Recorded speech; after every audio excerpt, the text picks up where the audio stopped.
Labą dieną, mėly klausytojai ir žiūrovai.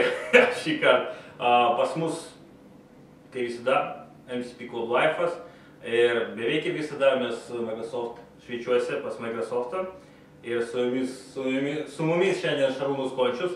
Visi žino, kas yra Šarūnas, ką jis daro Microsoft'e. Šiandien 28. Jau gruodžio 28 porą dienų liko iki naujako, taip sakant. Tai pas mus šiandien naujametinė tokia laida. Kaip tik mes turim. Būtent tam pritaikytų. Taip, gražiai tokia. Gerai, tai apie ką šiandien pašnekėsim? Tai Exchange'o antras service pakas. Taip, Exchange'o antras service pakas ir be abejo apie Office 365 Lietuvoje. Tai susiję. Taip. Nes mes turim jau galimybę registruotis į office365.lt. Aš tikiuosi ir domiuosi, kad daug žmonių pabandė jau tai daryti, bet ar atsiras žmonių, kurie jau bandė daryti koegzistenciją įdomi, kad jau premises yra Exchange'as ir kažkaip į cloudą reikia pamigruoti tos vartotojus. Tai va šiandien kaip tik pašnekėsim trumpai gana apie tai, kokios naujienos SP2 Exchange'e ir tos galimybės su Office 365. Tikriausiai pradėsim nuo Exchange 2010 serijos pakantram. Daug yra, ne tai, kad daug, yra tam tikrų pasikeitimų, bet vienas iš pagrindinių yra Book Policy. Iš tikrųjų, ten funkcionalumo prisidėjo tokio, kurio nebuvo prieš tai iš viso, nei senose Exchange'o versijose, nei 2010. Ir atsirado tokie dalykėliai, kurie atrodo gal buvo užmiršti, leidžiant Exchange'ą 2010 ir po to buvo nutada, tik to tegul jie grįžta gal, nes buvo norinčių juos matyti. Iš tikrųjų, pačios didžiausios naujienos dvi. Tai hibridinė konfiguracija, kuri yra reikalinga pirmiausia, palaikant bendrą organizacijos struktūrą, kada turim vartotojų dalį pašto dėžučių pas save Exchange serveryje, o kita dalis yra debesyje. Ir aišku, antras dalykas, ko daug kas gal laukia ir klausė, kur, tai yra palaikymas adresų knygos taisyklių, gal ne tiek pačių taisyklių, bet apskritai rimtesnė galimybė, kaip būtų galima atskirti kelių skirtingų organizacijų adresų knygas. Taip, kas tam padaryti? Daugiau ten mažų smulkmenų ir aš juos irgi paminėsiu, bet tie du momentai turbūt paminėsiu. Tai gal tada pradėsim nuo Address Book Policy ir po to jau grįšim prie Wizardo ir be abejo su Office 365, taip ten pereisim toks. Gerai. Tai buvo standartinė problema, ne tokia problema, toks niuansas, kai yra 7 Exchange'as, arba jau 10 ar 3, anyway, ir norisi padaryti Global Address listą, pavyzdžiui, arba Address Book'o skirtingai, skirtingiems žmonėms, skirtingiam įstaigoms, gal jūs turite didelę organizaciją ir, pavyzdžiui, galima skirti pagal departmentus, arba ten kaip pavyzdys, vienas Exchange'as aptarnauja 2 visiškai skirtingus organizacijos, kurie ten, galbūt perka tą paslaugą ir taip toliau. Tai yra normalu, kai kompanija A nenori ir jai nereikia matyti Global Address liste vartotojus iš kompanijos B. Kurie, galbūt jie ten tiesiog nesusiję, jie vienas kitam, aišku, gali rašyti laiškus, be abejo. Bet ten, kad paieškoti ir taip toliau, Global Address listį gal nereikėtų tam tai laikyti. Visais atvejais, jeigu aš gerai prisimenu, tos galimybės pirmosios šitos dalykus keisti atsirado turbūt su 2000-ojo Exchange'u jau realiai. Turim tokią situaciją. Exchange'as savo konfiguraciją laiko Active Directory viduje ir naudojasi vartotojų informaciją paimti iš Active Directory.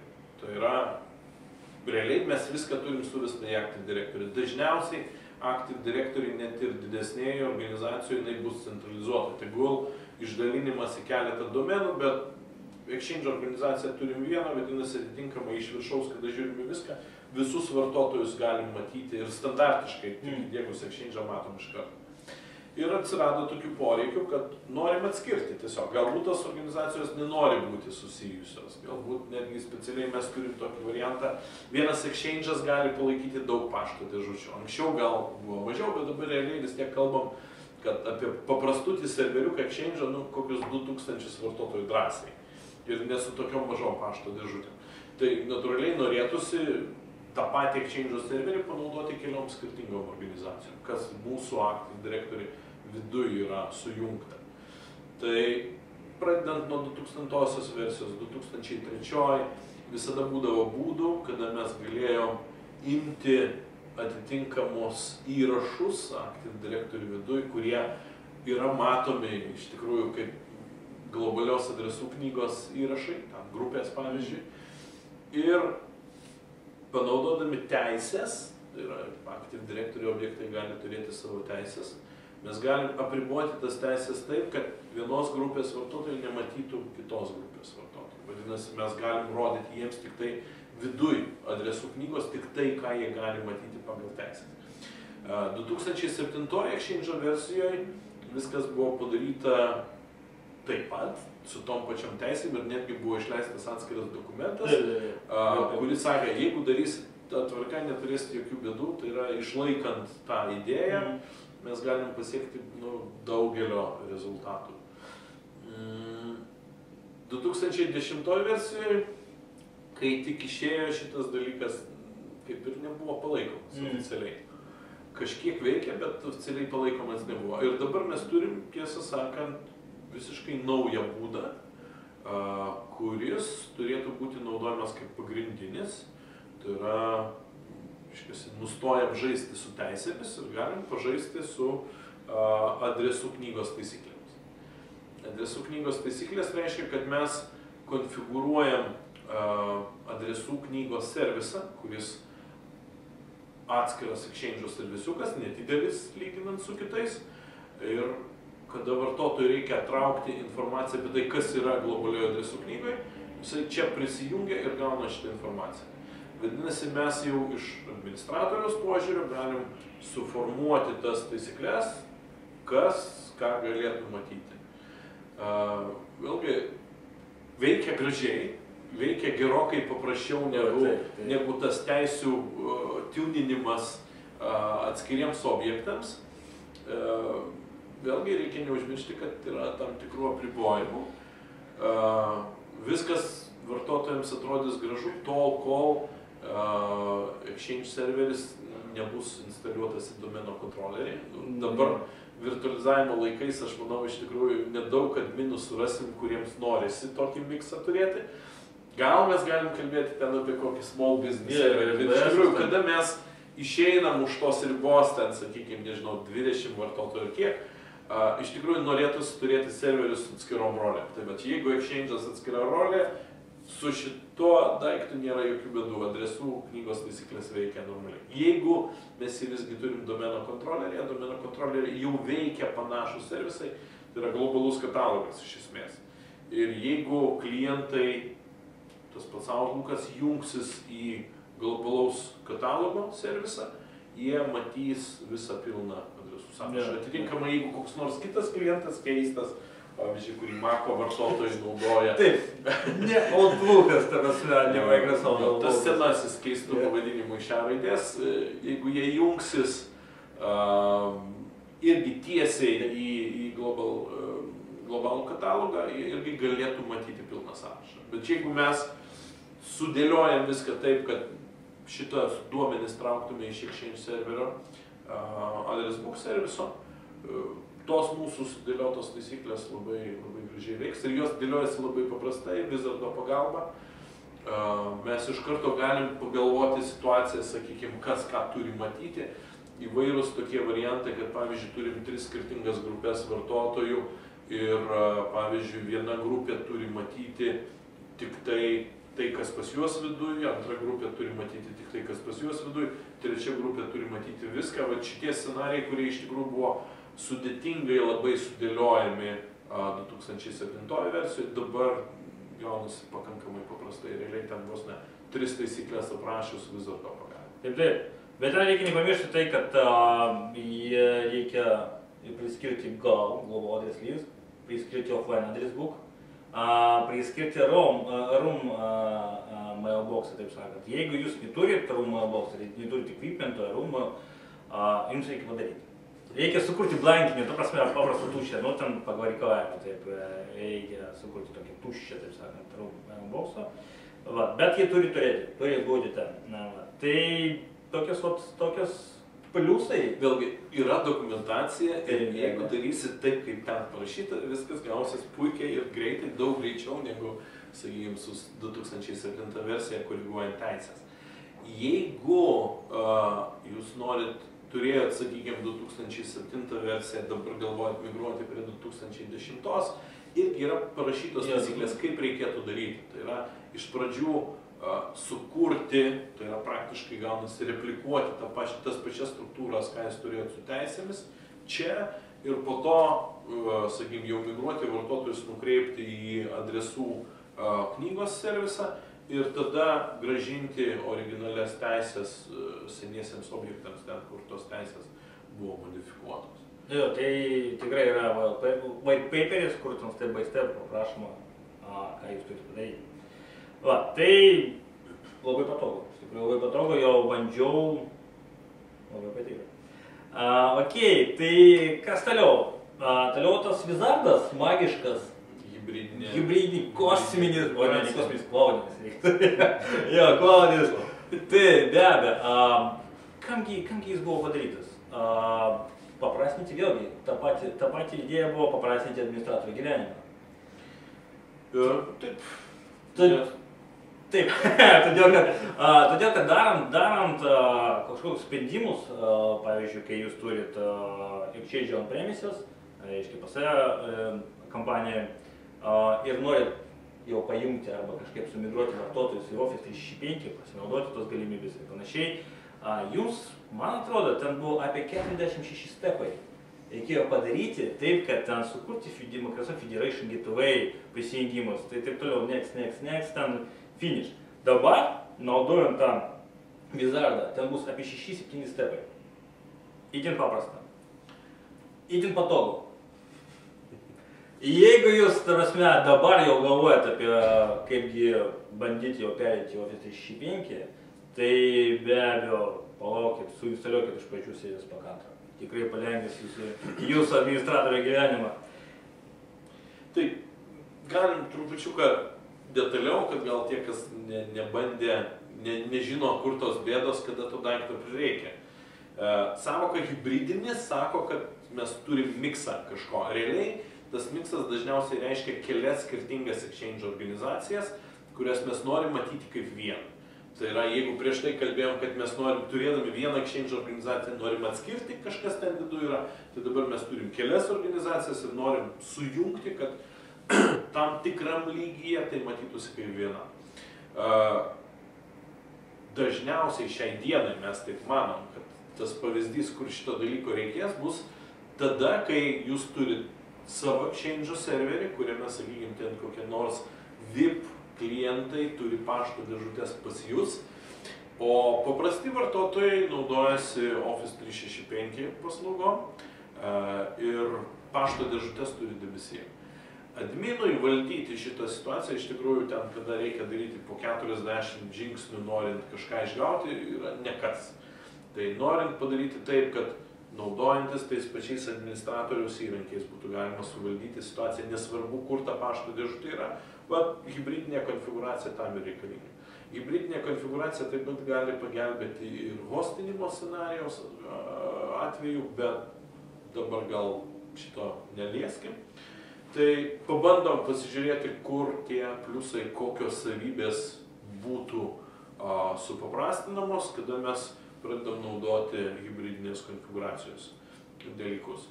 Tai pirmiausiai pašto dėžučių perkėlimas, pirmyn atgal. Mes nutarėm, kad šitas vartotojas nebėra toks jau didelis vipas, pas save mes jo nelaikysim, migruojam į debesis, prašau, migruojam į debesis, norim grąžinti iš debesų atgal mūsų serverį, grąžinam atgal. Antras labai svarbus momentas, manyčiau, kuris vartotojams irgi stipriai jausis, tai yra kalendorius užimtumo informacijos perdavimas, nes Realiai visgi mes turim kaip ir dvi skirtingas exchange organizacijas, vieni, kurie pas mus, kiti, kurie debesyje, nors mūsų viena įmonė. Šitą informaciją vartotojai paprastai yra linkę dalintis. Vadinasi, mums reikia užtikrinti, kad ta informacija būtų replikuojama. Vėlgi, federuoto delegavimo funkcijos čia bus panaudojamos, bet visa tai yra to hibridinės konfiguracijos rėmuose. Iš tikrųjų darosi gerokai paprasčiau, negu tas buvo prieš tai. Tie, kurie naudoja Outlooką 2010, atitinkamai jie norėtų matyti mail tips, tai yra tos trumpus pranešimus, kuriuos matau dar rašydamas laišką. Tai yra, jeigu kažkas išvykęs, užsidėjęs out of office, aš iš karto matyčiau, kad to vartotojo nėra. Galbūt nėra prasmės jam tada ir laišką rašyti. Jeigu rašau laišką kažkam ir paaiškėja, kad tai yra grupė, kur ten gaus visi 200 vartotojų esančių mano organizacijų, mane perspėja, sako. Tai va, šitos priminimus, norint matyti, irgi hibridinė konfiguracija padės, nes primenu, kad hibridinio atveju dalis pašto dėžučių pas mus, dalis debesyje. Tai pagrindiniai daiktai turbūt šitie, bet mes dar galim pridėti administratoriaus norą atsekti, kaip keliavo laiškai, kada laiškų siuntimas daromas, message tracking, nes iš tikrųjų, net jeigu tai organizacijos rėmuose vaikšto, tai tas vaikščiojimas jau vyksta tarp mūsų serverių ir kelių serverių, kurie ten debesies paslaugas teikia. Kas dar? Saugus paštas, online'is archyvavimas, bet visos tokios savybės, kurios gal nėra pačios esminės, bet iš tikrųjų apjungiamos tą hibridinio konfigūravimo scenarijų. Taip, nes jūs nepamirškite taip, kad jeigu jūs bandot jau tokius scenarijus daryti, tai be abejo mes šitas transportas, kaipgi pranešimas siunčiamas ir gaunamas, jeigu jūs turite tokią koegzistenciją su Office 365, jūs galite laisvai padaryti taip, kad pavyzdžiui visi paštai, jeigu vartotojas turi dėžutę cloud'e ir bando kažką siųsti į išorę, tai ten viską priklauso nuo jūsų. Jūs galite daryti taip, kad cloud'as atsiųstą paštą pasiūs savo premises serverį ir tik tada jau bus siunčiamas į interneto į išorę. O jūs galite tiesiog bandyti nustatyti taip, kad vartotojas siūs iškart iš cloud'o. Tai va šitoje vietoje message trackingas būtų labai patogus dalykas, nes jūs tikrai galite valdyti tos pranešimus. O žiūrėti logus, kurgi. Kaipgi ten viskas vyksta. Ir dar viena smulkmena, kuri irgi gali būti svarbi, ypač kada mes perkelinėjom tas pašto dėžutes. Vartotojui, kuris jungsis prie savo pašto naudodamas Outlook Web Apps programą, tai yra web puslapį, būtų gerai, kad jį automatiškai permestų į tą vietą, kur reikia. Tai yra, realiai organizacija turbūt turės vieną puslapį su savo domenu, prisijungus prie to domeno, vartotojas bus permestas ten, kur reikia, arba į outlook.com, reiškiasi, kur yra debesyje, arba į jūsų jau serverį esantį Outlook Web Apps'ą, kad galėtų pamatyti, kur tas jo paštas yra. Jam nereikės galvoti, nereikės atskirai prisiminti ir atskirai jo informuoti, nereikės, kada ta pašto dėžutė bus perkeliama.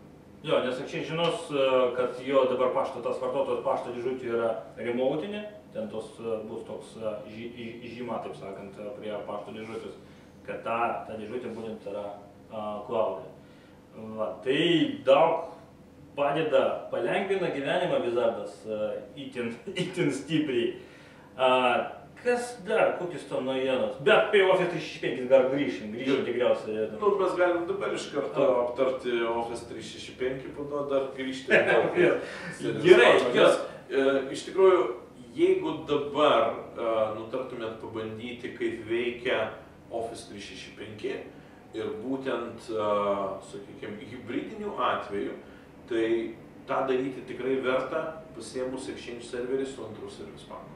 Nes iš tikrųjų labai stipriai supaprastinta ir daug patogiau administratorių. Mes galim kalbėti apie tai, kad, pavyzdžiui, vartotojų kūrimas iš Exchange administratoriaus konsolės, iš PowerShell'o, viskas veiks.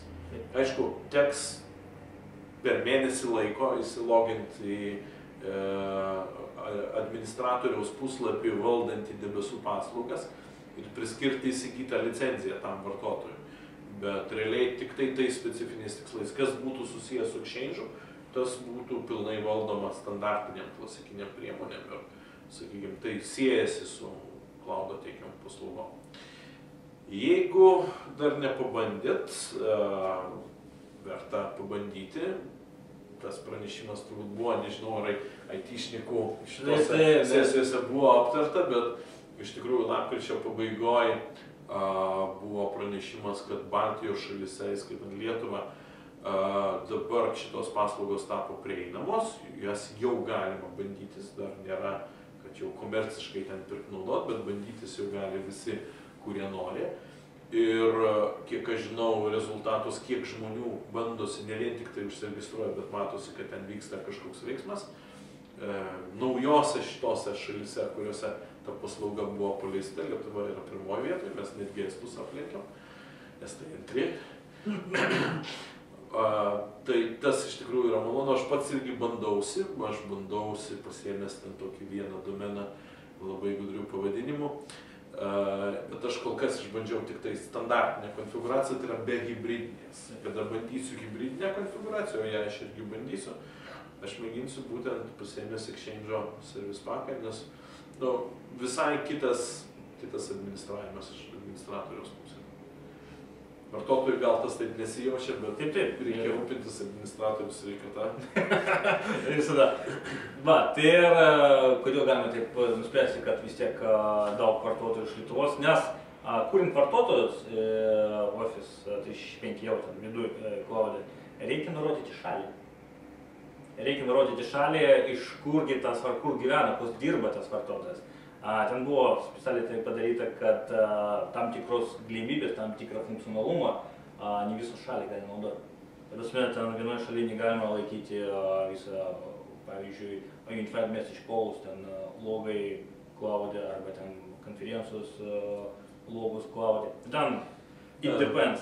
Kada pradedam žaisti su šitais dalykais, ten tarptautinė teisė, Europos teisė, vartotojų privatumo reikalai, kiekvienoje šalyje truputėlį skiriasi ir tiekėjams tenka prie to pristaikyti, kitaip tiesiog tos paslaugos nebus galima naudoti. Ir iš kitos pusės gali atrodyti, kas čia tokio užkurti tokią paslaugą, jeigu Amerikoje jau metai laiko veikia. Su ES įstatymais, taisyklėmis tiek dėl duomenų privatumo, tiek dėl kitų reikalų netaip lengva užkurti tose šalise, kur reikia daryti kažkokius pakeitimus. Tai Lietuvoje, kaip aš atsimenu, unrestricted, prasme, galima naudoti viską, nebijokit. Iš Exchange'o service packo pusės? Taip. Tai dvi šitos naujienos turbūt, sakykime, pagrindinės, po to prasideda tokios smulkmenėlės, bet malonos, taip. Sakykime, vėlgi, tai kas buvo, po to dingo, dabar vėl atsirado. Pavyzdžiui, gal kas prisimenat, kad jungtis prie Exchange'o, prie Outlook web apps buvo galima per visiškai minimalią versiją, tokia tik tai tekstinė versija, kur paprasti netgi neišmanus telefonai per VAP-ą galėdavo matyti, kas ten viduje yra. Tai kas vadinosi, sakykime, tokia mini versija Outlook web app. Kartu su service packo antru, jinai grįžta atgal, tai yra, va, jeigu reikia tos absoliučiai tokios grinos tekstinės praktiškai versijos, ją dabar vėl galima turėti. Jeigu jūs iš savo naminio šaldytuvo norėsit patikrinti paštą, aš manau, tas OMA, tai dabar vadinsis, jums padės, be abejo dabar visi, bet kuris device'as tikriausiai galės patikrinti Exchange'inį paštą. O kaip vadinasi, iš tikrųjų iki galo nežinau, nes anksčiau vadinasi Outlook Mobile Access, OMA. Man atrodo, dabar nėra taip, kad mini Outlook web app. Ne, man atrodo, taip OMA ir bus. OVA/OMA. Kažkaip taip. Nes dokumentacijoje yra įvardinama kaip mini versija. Taip. Pašto dėžučių replikavimas. Taip. Vėlgi realiai naujas papildomas servisas, kuris kaip tik ir leidžia migruoti tas pašto dėžutės tarp kelių skirtingų organizacijų. Tai pirminis uždavinys tarp to, kas yra Office 365 debesyje. Jeigu jūs nutarsit perkelti pašto dėžutę, va tas pagalbinis servisas, kuris veikia. Aišku, pagrindinis funkcionalumas yra tam hibridinio konfigūravimo vizarde, bet čia mes tiesiog turim servisiuką, kuris šitą darbą fone dirbdamas atlieka. Taip, ten būtent tas teisingai, kad fone, vartotojas net nežinos, kad dabar šiuo metu ta dėžutė yra perkeliama. Nu, jeigu administratorius pasirūpins, vartotojas iš anksto gaus pranešimą. Tada ir tada mes pradėsim perkelimą per tiek laiko galbūt paštas nebus pasiekiamas, bet visą tą darbą padarys tas papildomas servisiukas. Toliau iš tokių egzotinių dalykų Lietuvoje gal neypatingai naudojimo, tai pavyzdžiui yra situacija, kada kokia nors pašto dėžutė, jai yra daromas auditas. tą vartotoją tikrina, nes ten, sakykime, yra sutarta, kad visa komunikacija, kaip ten buhalterijoje, finansų skyriuje visi dokumentai turi būti saugomi, tai vartotojui galima įjungti specialius nustatymus ir tai reikš, kad jisai nieko iš savo pašto dėžutės negali ištrinti, nes dabar vyksta ten tyrimas. Super tyrimai. Ar nebuvo kažkokios slaptos informacijos perdavimo užsienio žvalgybo tarnybos? Ne, aš tikau, dabar čia, paprastai jau, galbūt, bet, iš tikrųjų, jeigu, natūrali reakcija, kad vartotojas gali staiga sugalvoti, žinodamas, kad toks tyrimas prasidėjo, jis imsis kažkokių veiksmų, ten paims, ištrins, visą tai niekur nedingsta, administratorius paims ir atstatys tos laiškus, bet tam, kad vartotojas neturėtų šitų galimybių, iš karto jo veiksmus tokius galima priboti. Administratoriai vėlgi mažiau darbo. Toliau galima paminėti papildomus atributus, kurie leidžia gudriau kažkaip paprašyti šitą vartotoją. Jie yra, taip vadinami, galintis turėti kelias reikšmes, ne vieną reikšmę. 5 tokie multi atributai prisidėjo standartiniai. Ir vėlgi, kas naudoja didesnės organizacijos, kurios yra linkusios, pavyzdžiui, dinamiškai formuoti vartotojų grupės pagal kažkokį požymį, kurį tą požymį galbūt nustato personalo skyrius, šitie dalykai vėlgi stipriai pagerins.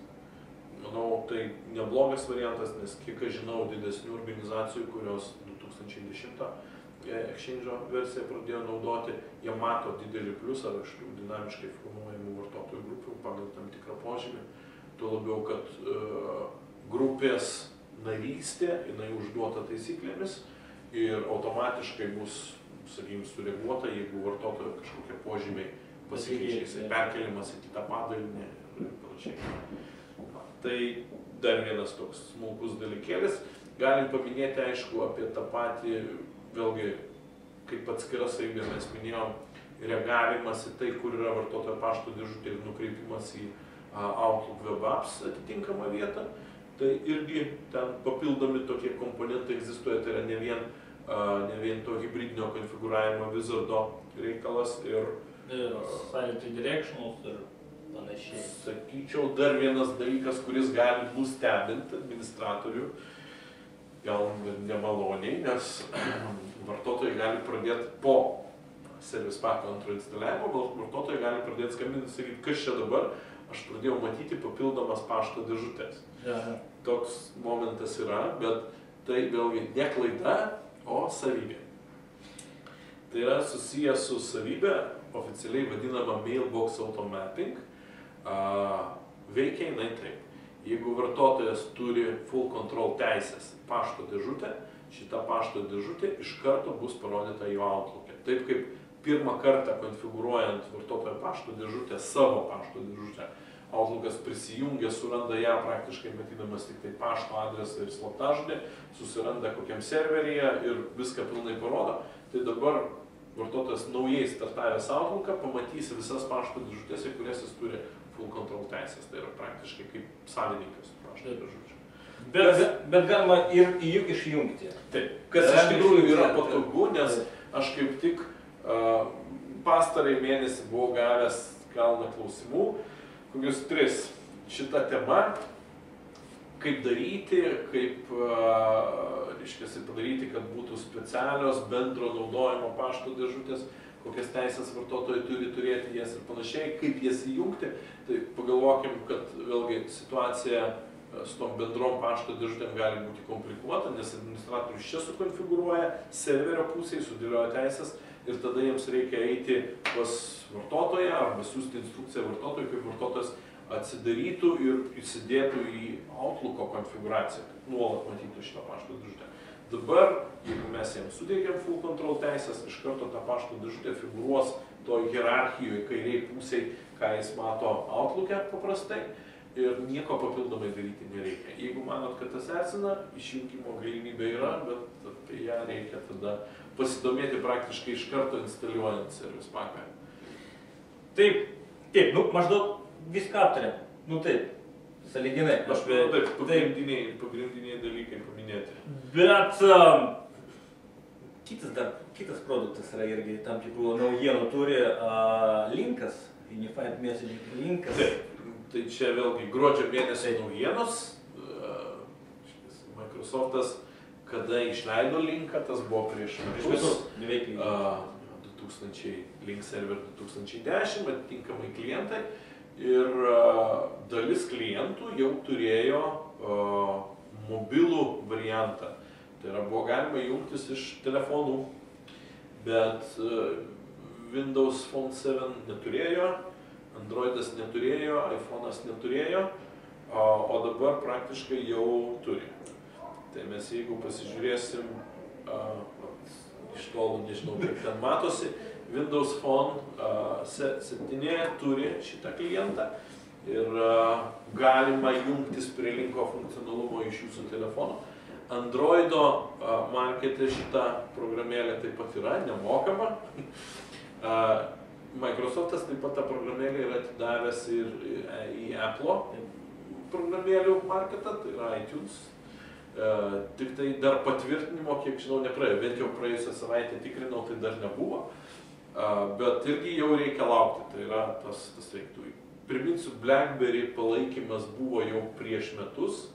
Įjungtas Symbian palaikymas, man atrodo, ten buvo. Reiškia, truputėlį senoviškais būdais jisai veikia, naujoviškais būdais jisai turėtų irgi atsirasti. Tai yra kaip ir pagrindinės platformos telefonų gali naudotis, jungtis prie link serverio ir naudotis tais dalykais, kurie yra sudėti. Bet ten reikia vis tiek dar paruošti servinę platformą. Taip, ten reikia papildomo servisiuko, kuris būtų įdiegtas. Sakykime, vis tiek betestuojant tam tikrą darbą reikia nuveikti. Netgi čia Microsoft'e mes pamatėm, kad jau yra programėlė kliento dalis, galima atsiųsti, instaliuoti į telefoną, o mūsų vidinis IT padalinys dar vykdė testavimą. Tai yra tik tai ribota žmonių grupė galėjo prisijungti, bet po savaitės galėjo prisijungti jau visi. Tai šitoje vietoje irgi atsargiai adminas turi pasiruošti, nes vartotojai po marketą brausina turbūt dažnai ir tą programėlę gali pamatyti. Jie pamatys, susinstaliuos, sakys, kodėl nereikia. Jau nori dabar ir nori daryti video callsus jau iš karto į Skype'ą. Ne, aš atrūšiu kaip reikės palaukti. Tai nepamirškit.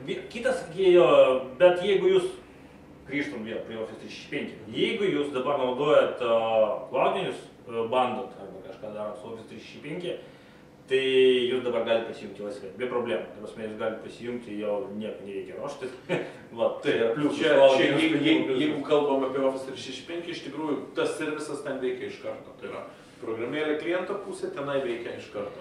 Jo, bet yra niuansas su linku serveriu, todėl kad gana naujas produktas, tik prieš metus buvo išleistas, bet mes be abejo žinom, kad Office Communication Service buvo ir panašiai, bet būtent linkas yra naujas produktas. Ir kol kas, šiuo metu jūs negalite daryti tokios sprendimus, kaip pavyzdžiui, tarp Exchange serverio ir Exchange Online, reiškia Exchange Office 365. Šiaip visa kita veikia. Galima rinktis, aš galiu turėti linko serverį pas save organizacijai arba debesyse, bet tarpinio hibridinio sprendimo šiuo metu nėra. Reikia laukti linko Service Pack'o 1, tai kuris tą hibridinį scenarijų irgi turėtų atnešti. Bet šiam momentui linko serveris arba debesyse, arba pas jūs tarpinio varianto nėra, kada pusė čia, pusė ten. Tai beveik visus produktus. Aišku, dar yra SharePoint'as, bet dabar nešnekėsim. Va, tai jeigu dar niuansas, jeigu jūs turite dabar 2003 Exchange ar 7 ir jūs turit planuose, pavyzdžiui, numigruoti arba nors pabandyti tas pliusus, kurie duoda Office 365, tai yra sprendimai tokie, kad pagal licenzijavimą, jeigu jūs turite subscriptioną, jeigu jūs jau oficialiai pasirašėte arba pradėsite naudoti Office 365, tai jūs turėsit licenciją instaliuojant Exchange 2010. Reiškia, pagal viską jūs turėsit galimybę ir jums reikės to padaryti, suinstaliuoti Exchange, reiškia kas rolė ir hub rolė į jūsų organizaciją. Reiškia, nesvarbu, pas jūs gali būti 2003 serveris Exchange, jūs instaliuojate šalia 2010, todėl jūs turėsit pilną licencijavimą, okei, taip ir turi būti. Va, daro koegzistenciją, taip sakant, ir jau tą naują suinstaliuotą Office 2010 jūs darysite kaip bridgeheadas, reiškia tų serverių ir Office 365, darysite tam saugus prisijungimus ir taip toliau, naudosite, aišku, Microsoft Federation Gateway. Va, tai toks kelias, kaip pereiti, migruoti ir nuo 2003, pavyzdžiui. Tai čia jeigu nusibodo turėti seną serverį pas save ir aš noriu numigruoti visas pašto dėžutės į debesį. Tai yra galimybė licenzijos pasistatyti 2010 serverį ir per jį tą migravimą atlikti. Ja, nes be abejo ten saugumo reikalais ir taip toliau, tai vis tiek tas paštas, visi pašto pranešimai tarp cloud'o ir on-premises yra šifruojami. Jie skaito, kad čia yra paprastas vidinis korespondencija, reiškia vidiniai pranešimai, be abejo jie šifruojami ir daug pliusų, plus forefrontas yra, jeigu ateina paštas į cloudinį jūsų organizaciją cloud'o, Office 365, tai jinai ten iškart tikrinama. Vėlgi ten yra atskiros licencijas, bet jūs turit galimybę ten naudoti. Va, tai... O jeigu galvojat pasilikti prie Exchange'o ir savo organizacijai, labai geras momentas pasiimti Exchange'ą su antru service paku ir pabandyti patestuoti, kaip tas dalykas veikia hibridiniai konfiguracijai, kada dalį turim pas save, dalį naudojam debesy. Nes dabar visos galimybės pasibandyti yra. Ir Office 365 bandymas ir Exchange'o service paku antro bandymas. Jūs galite net bandyti taip, kad, pavyzdžiui, jūsų dėžutė, vartotojo dėžutė guli on-premises, reiškia jūsų vidinė Exchange organizacija, bet archyvas guli, pavyzdžiui, cloud'e. Nu, jums reikia turėti to archyvą, bet neturit, pavyzdžiui, disko masyvą, neturit vietų ir ten, anyway, bet ką. Tai vat jūs galite daryti. Vienintelį ten yra niuansai, tai kad, pavyzdžiui, jeigu vadovas CEO turi padėję, asistentę, pavyzdžiui, arba asistentą, tai tam tikrų niuansų, kad send on behalf, ta prasme, reiškia, ta asistentas tas negalės siųsti tas viršininko vardu ar tam tikrų daryti niuansų, tam tikrų veiksmų daryti. Jeigu, pavyzdžiui, viršininko paštas yra cloud'e, o tas asistentas yra on-premises, arba atvirkščiai, tai reiškia yra, jums reikia turėti, naudojant tokias galimybės, jums reikia turėti vienoje vietoje, arba on-premises, arba cloud'e. Tai yra tų abiejų vartotojų paštas toje pačioje saugykloje. Plius, nepamirškit, jeigu jūs migruojat iš keletą forestų, tai neišeis, kalbant apie Active Directory. Nes, kol kas yra tik vienas forestas, galite keletą domenų be abejo, bet, reiškia, viena organizacija, Office 365 vienas forestas migravimas. Visų vartotojų migravimas, be abejo, jūs galite naudoti dirsinką. Microsoft Office Online Services, irgi paprastas konfiguracijas, paprastas irgi ne taip sunkiai sukonfigūruoti, pagal jūsų schedulingą, reiškia pagal tam tikrą tvarką, jūs galėsit migruoti tos vartotojus į cloud'ą, bet neatvirkščiai. Yra niuansų, bet galim skaityti taip, kad one way, jūs migruojate iš on-premises į cloud'ą, tai yra jau po to galėsit administruoti, kaip šiau teisingai pasakė, kad arba naudojat PowerShell'ą, bet PowerShell'ą galite naudoti bet kur. Ta prasme, iš Windows 7 jūs galite naudoti PowerShell'ą, ten nebūtent turėti servinės platformos. Reikia tam tikrų modulių ir jūs galite ir naudoti PowerShell'ą, pakonfigūruoti viską. Nu ir ten management konsolės, Mišelas ir be abejo tą administravimo panelį, kur ten on web duoda. Nes jeigu jums reikės ten resetyti pasvardus, priskirti licenzijos, tai teks naudoti tą. PowerShellas iš viso viskam tinka. Taip. Aš migravau žmonos telefono kontaktus iš senos Nokijos į naują iPhone'ą darbinį. Tai panaudojau PowerShellą konvertavimui. Labai geras daiktas. Taip, be abejo. Tai gerai, tai galbūt artimiausiu metu mes su Šarūnu sutiksime, pašnekėsim jau grinai apie Office 365 ir būtent tos sprendimus, kurie galbūt koegzistencijos, reiškia hybridinis konfiguravimas, kad pavyzdžiui yra 10 000 vartotojų ir 3 vartotojus reikia palikti ant premises, visus kitus numigruoti į cloudą. Tai jūs nepergyvenate to, kad jeigu jūs neturit aplamai dabar nieko, pas save infrastruktūrai, tai dėl to nepergyvenate. Jūs dabar laisvai galite nueiti ir registruoti Office 365, jau pradėti naudotis.